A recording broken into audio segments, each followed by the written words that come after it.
The following program is brought to you in conjunction with the folks at Grace to All with Paul Gray. Now we bring to you the Agape Guy Show with your host, Lenny Manning.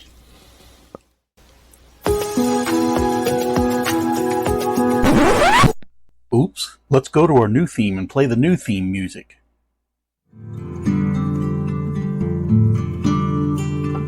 I'm banking everything on love. I'm banking everything on love. I see the flags unfurl and they're blowing the other way. Hello and welcome to the Agape Guy Show. I'm your host, Lenny Manning. I've got one of my tropical shirts on again, and you know what that means. That means it's time for another episode of my summer special series. And I can also tell you it's now official and on record that the summer of 2025 has been the hottest and most humid in recent recorded history. That's recorded history back to the 1800s. I'd also like to thank you folks who have prayed for me because we finally got a break from the heat. The temperature is down a bit and it's not as blazing hot as it was. I sincerely thank God for that because I've been asking for some relief from the heat for that. I hope all of you folks get the chance to relax this summer and take some time to cool off if it gets too hot in your area. I also hope our friends down under in the southern hemisphere stay warm and comfortable during their cold season. Many people here in the United States take holiday trips and take time off during the summer months. I hope everyone enjoys their time to relax this summer. I wanted to make some shows this summer to give people something to do during the summer so the summertime doesn't get too boring. Well, this episode is going to be another part of my series I call Applying God's Love to Our Life. This is part 7, and I'm calling this Get to Know God. I'd like to start off by reading a couple of Bible verses in 2 Peter 1, verses 3 and 4. Starting in verse 3, here's what it says. His divine power has given us everything we need for life and godliness through the knowledge of Him who called us by His own glory and excellence. Through these, He has given us His precious and magnificent promises so that through them you may become partakers of the divine nature, now that you have escaped the corruption in the world caused by evil desires.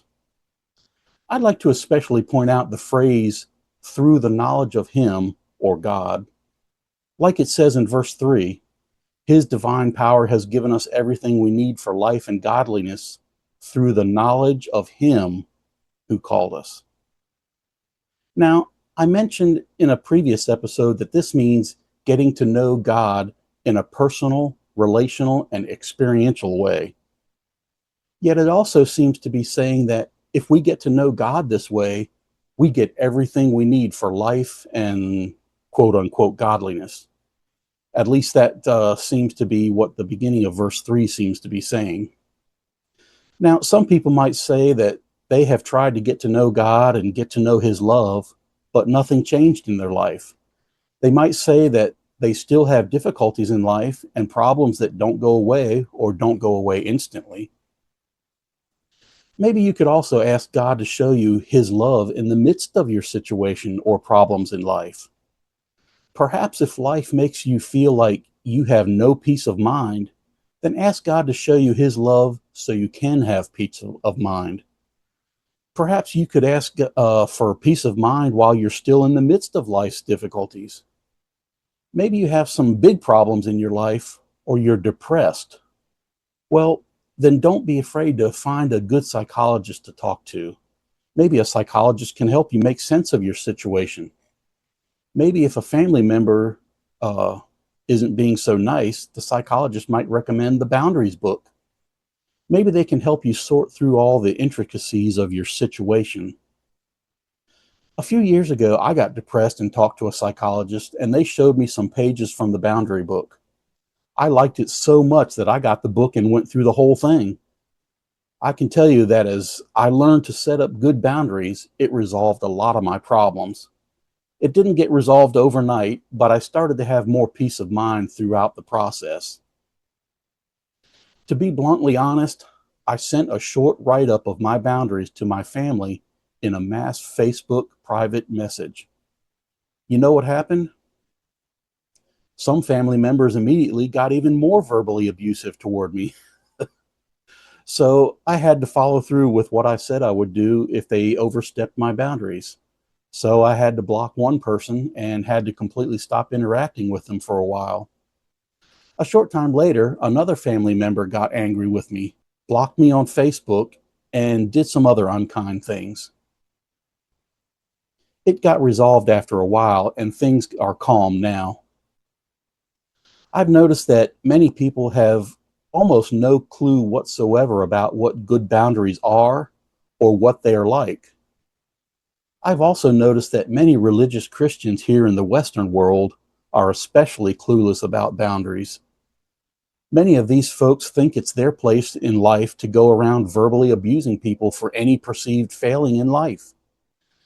They think they should say harsh things to anyone who they think doesn't fit with their church or denomination's doctrinal opinions. Many of these folks will even go around being verbally abusive to other Christians if those other Christians didn't even do anything wrong. I've seen this happen plenty of times. They accuse people of living in some type of sinful behavior, yet they can't name a single type of misbehavior at all. They usually want to make themselves look like the most spiritual person in the room. It might also be a reflection of their frustration with their own life or a personal problem they have. It could also be that they think they know more doctrine and theological things than other people. So they think it's their place to talk down to people or say things that make them seem more knowledgeable than other people. You know how I know that sort of thing? I used to be that way myself. I'm not so proud of that either. I've also had several other people and books point this stuff out to me as well. I'd also like to say right now that if you want me to set up maybe a private Facebook group to discuss things in a way that other abusive people will not see it, let me know and I'll see if I can set up a group like that type of thing. Remember though, I'm not a psychologist and the group isn't there to gossip and trash talk other people. If you think I should be something like a life coach, you can let me know that as well. Just remember, people that are life coaches usually charge a lot of money. I advise you to find some friends to talk to or find a good psychologist you trust if you need help with that sort of thing. If you have difficulty finding a psychologist, you might at least try to find a friend you can talk to. I've even seen some people say that the very act of talking to someone, taking daily showers, and eating healthy food can be very therapeutic. So if you're hurting or feel down about life, there are people who care and there are people who can help. Besides, there's a lot of great stuff that you can find in life sometimes, like God's love and goodness. Do you know that God cares about you personally? Do you know that God loves you and accepts you just as you are? Now, some people might argue and say that God definitely doesn't endorse all of our bad behaviors. Yeah, perhaps God doesn't necessarily endorse our bad behaviors, but he definitely does still love us. God even loves us if we goof up in life sometimes. Have you ever sat down and taken the time to think about what God's love is really like? Maybe you should. Let's take a quick look at it and see how it impacts your heart and mind. 1 John 4:8 uses the phrase, God is love. The way the original words are used there, it means that love is God's nature and core essence. Now, in order to see what that love is like, we could see a good description of love in the famous so-called love chapter in the Bible in 1 Corinthians 13, especially in verses 4 through 8.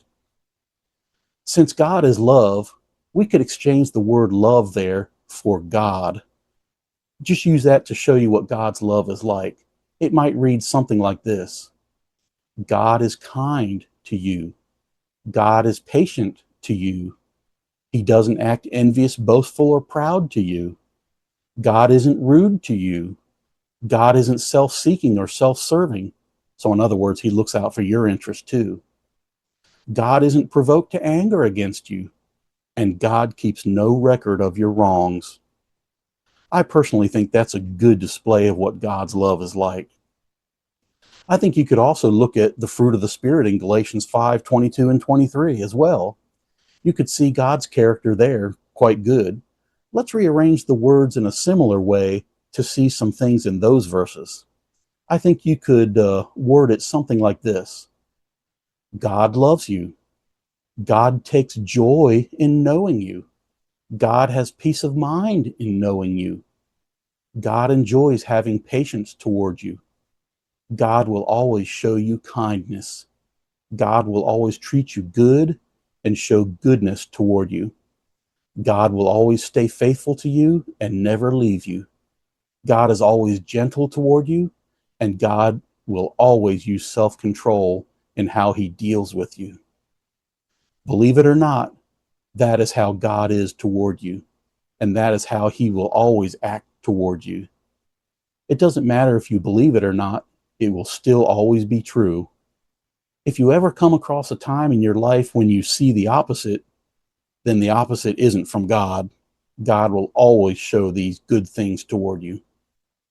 You might ask and think, how can God be good to me if I got divorced or some other person was verbally and physically assaulting me or something, or all these other bad things in life? Well, that's a good question. I'd say rough things happen in life, but did God angrily yell at you or physically assault you? No, of course not. So maybe he really is good, but life as we perceive it can be ruled by entropy, where everything goes downhill and rots and disintegrates. Life can be very difficult sometimes. We trip and fall sometimes. People make bad decisions and bad assumptions sometimes as well.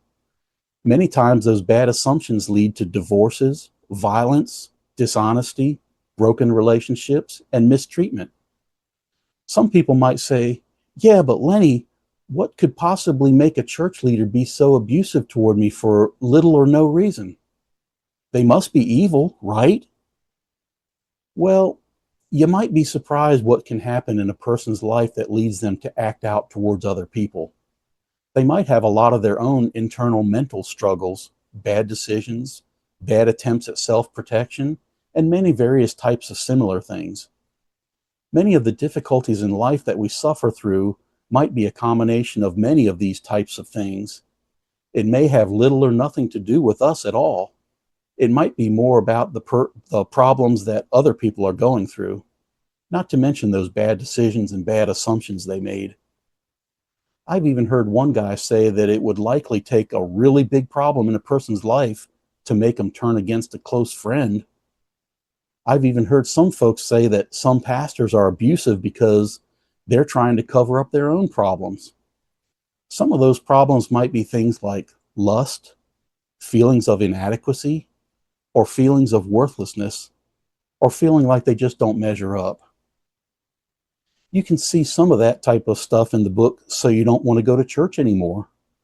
Some of the stuff in that book was at least partially based on Wayne Jacobson's life and the life of his friend and co-author, Dave Coleman.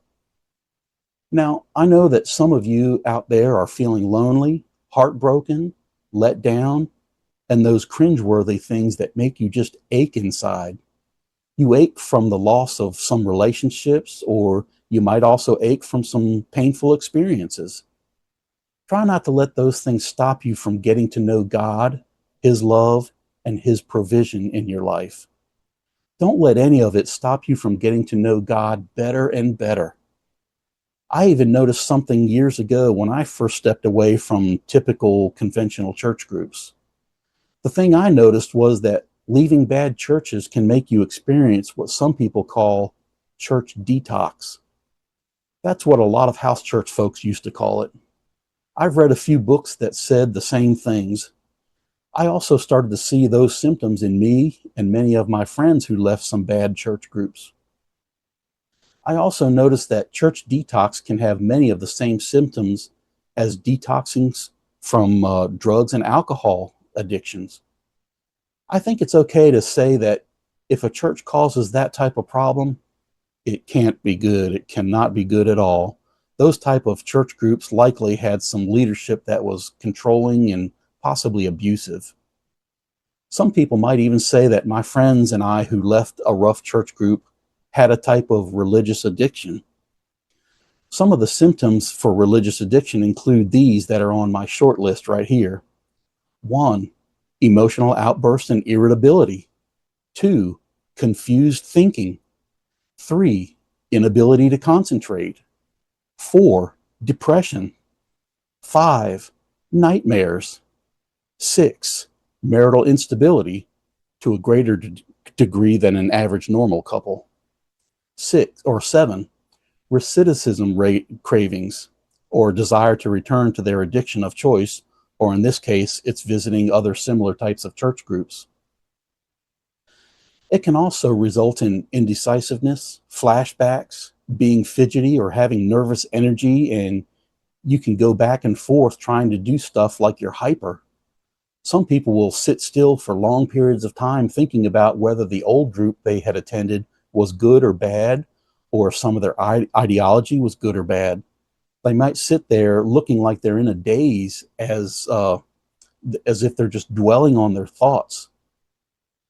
I know because I've been there too. I've even seen a few friends end up in divorces because the detox was so rough on them and their spouse. I've seen it happen to several couples. I've seen many friends go through this type of detox or church detox. I've also gone through a few books about it where psychologists wrote about it in detail. There were some books I read on this subject that helped me a lot. Here's a short list of those books that helped me the most. 1, Healing Spiritual Abuse and Religious Addiction by Matthew Lynn, Sheila Fabricant Lynn, and Dennis Lynn. 2, Recovery from Cults by Michael D. Langone. 3, Combating Cult Mind Control by Stephen Hassan. And 4, Boundaries by Dr. Henry Cloud and Dr. John Townsend. When I mention the names of those books, I'm not just flippantly throwing some titles out there. I've seen psychologists recommend these books as well. I also threw in the Boundaries book for a few reasons. Many of us who leave bad church groups have verbally abusive family and acquaintances. They can say harsh things and try to manipulate us into returning to the abusive church groups. This book will give you some good and effective ways to deal with those types of situations. Many people are freshly coming out of these types of church groups, and we need to help them. 1 million people on every highly populated continent in the world leave these types of church groups every year. So that's 6 million leaving every year around the whole world.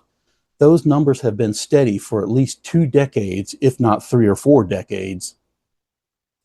We need to help those who are leaving so they can find help, hope, and healing.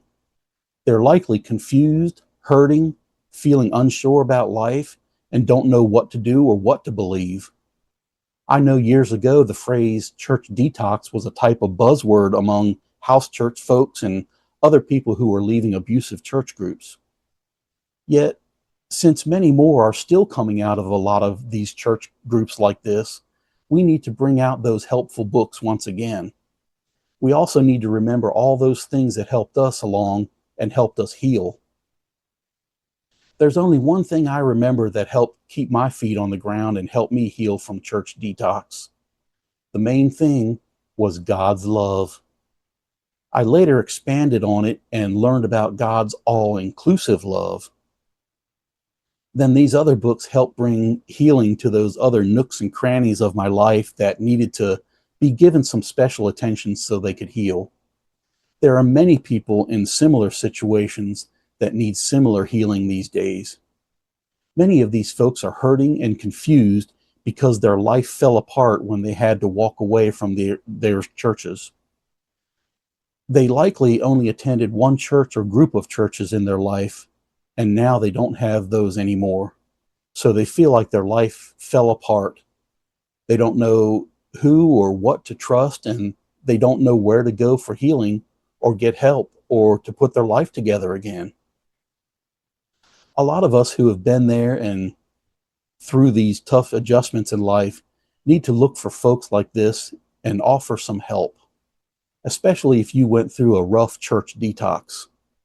Maybe you also had a tough time with some other things, whether you want to call it things like deconstruction or merely reassessing your beliefs. Offer them a listening ear or a bit of kindness, or if they're willing to read a book, suggest one of the ones I just suggested here. Let's be honest. We all have tough times in life, and we need some help, healing, or some comforting words.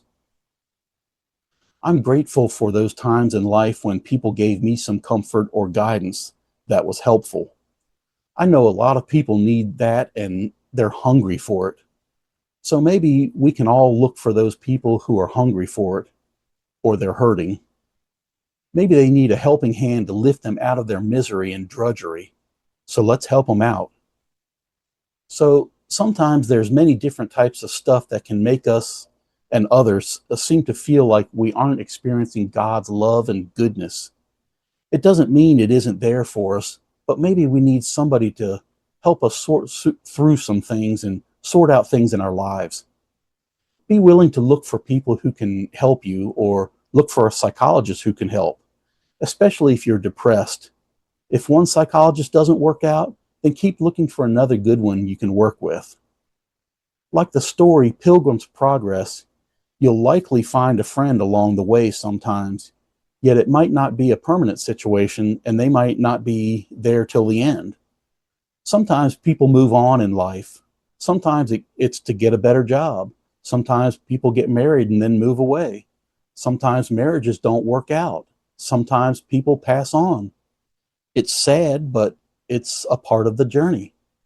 So if people leave and move on, try to simply wish them all the best and as they move on with their life.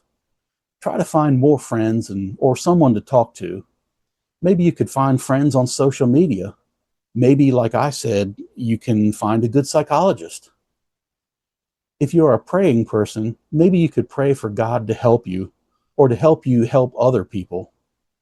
I also hope that those of you who are good at talking to people will help people who are hurting. I've already seen a few friends who are helping people and talking to people to get them to open up and talk. Some of you are learning things that boggle my mind. Some of you are learning so fast it absolutely amazes me. For those folks, keep up the good work. You folks who still need help, keep asking God to do whatever it takes to help you or to guide you to someone who can help you.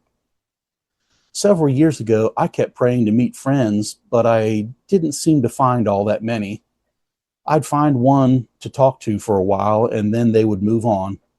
Yet I did find people on social media who helped me learn things that made it all worthwhile.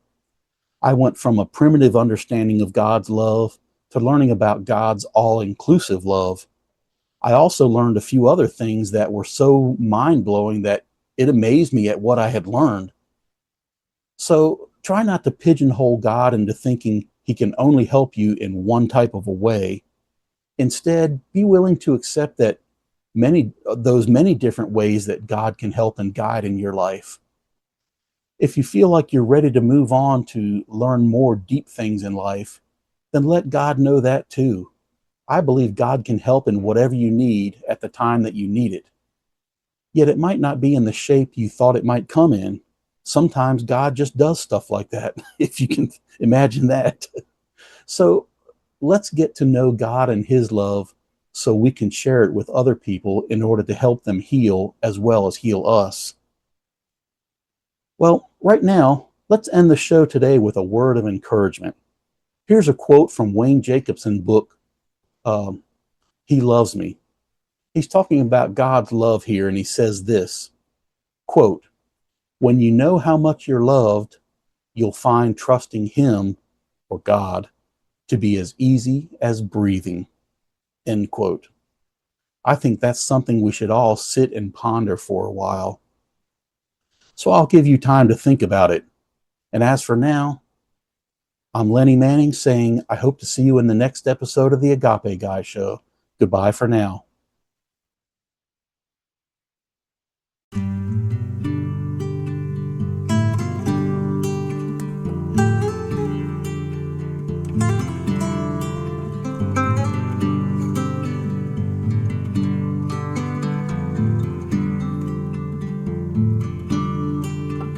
I'm banking everything on love.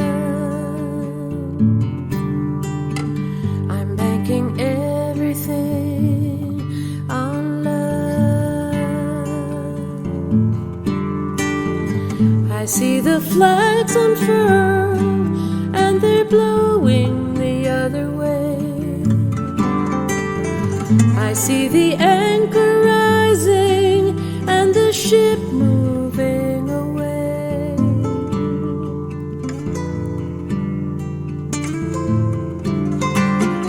I'm banking everything on love. I'm banking everything on love. I see the daylight break after a long sleepless night. I see them shield their eyes in the unexpected light.